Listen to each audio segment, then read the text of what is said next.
ఇప్పుడు ఇక్కడ అధికారంలోకి వచ్చింది తెలుగుదేశం ప్రభుత్వం, అక్కడ అధికారంలోకి వచ్చింది బీజేపీ ప్రభుత్వం. ఆ తర్వాత ఎవరూ పట్టించుకోలేదు. ఆ ప్రాజెక్టు కాస్త అటకెక్కిపోయింది. రాజశేఖర రెడ్డి గారు వెళ్ళిపోయిన తర్వాత రఘువీరారెడ్డి అంకుల్ గారు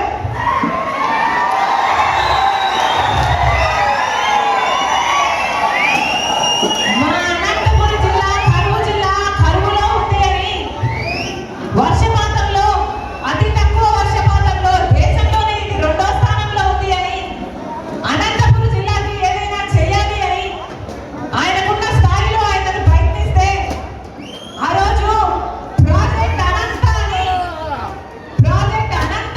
ఒక ప్రాజెక్ట్ రూపకల్పన చేయడం జరిగింది.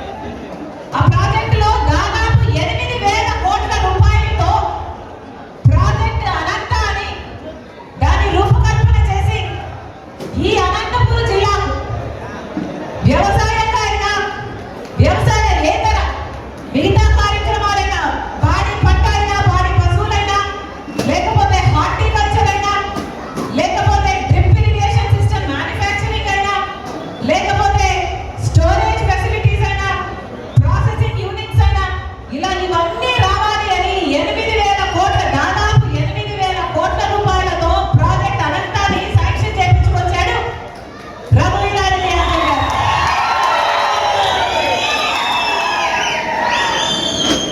మళ్ళీ కాంగ్రెస్ పార్టీ అధికారంలోకి వచ్చుంటే ఆ ప్రాజెక్టు టేక్ ఆఫ్ అయ్యేది.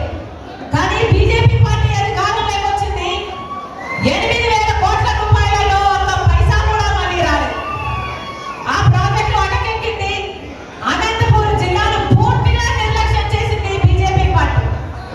8,000 కోట్ల రూపాయలు ఊహించండి. 8,000 కోట్ల రూపాయలతో ఒక ప్రాజెక్ట్ ఇక్కడికి వచ్చుంటే, ఆ ప్రాజెక్ట్ అనంత అనేది ఇక్కడికి వచ్చుంటే ఎంత అద్భుతంగా ఉండేది, ఎన్ని పరిశ్రమలు వచ్చేది, ఎంత అభివృద్ధి జరిగేది, ఎన్ని ఉద్యోగాలు వచ్చాయి మన బిడ్డలకు, ఎంత అభివృద్ధి జరిగేది. అంత కష్టపడి కృషి చేసిన నాయకులు రాజశేఖర రెడ్డి గారి రఘువీరారెడ్డి అంకుల్ అయితే ఇప్పుడు అంతా వృధా అయిపోయింది.